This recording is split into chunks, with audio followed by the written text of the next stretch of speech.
Tom Whalen's with us now, and I love the title of the new book on the 1970 Boston Bruins. Would you like to share with us what it is? Kooks and Degenerates on Ice. Bobby Orr, the Big Bad Bruins, and the 1970 Stanley Cup championship that transformed hockey.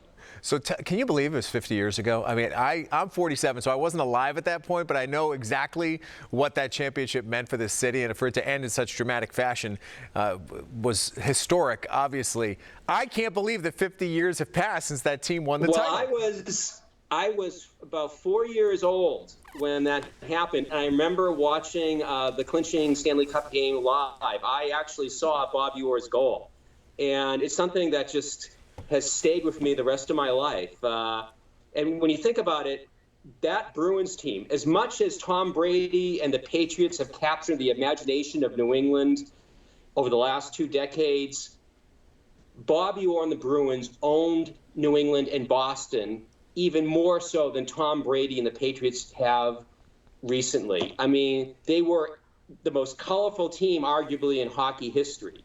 So take me through your thought process with this book. Do you focus specifically on that one team? Because obviously the team bled over. It wasn't just 69-70. Many of the guys played many other years. But did you focus in on that championship season?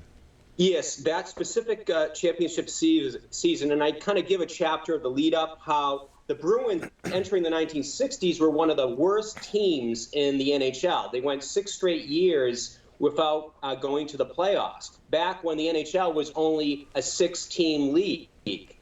And, you know, they slowly built it up in the 1960s. And when Orr arrived in 1966 as a rookie from Ontario with obscene skills, and right from the get-go, everyone knew that this was a special talent.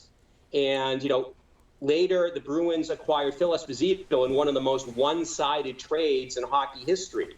Now, suddenly, all the Bruins were this powerhouse team, and they had assembled, you know, other players around that core of Orr and Esposito, players like Derek Sanderson, Jerry Cheevers, and holdovers, veteran holdovers like Johnny Busick, also John Pye McKenzie.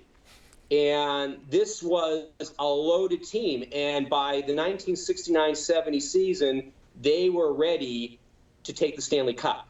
What was your approach to writing this book? Did you talk to guys? Did you just pick stories that you'd heard over the years? What was the cooperation that you got from the team?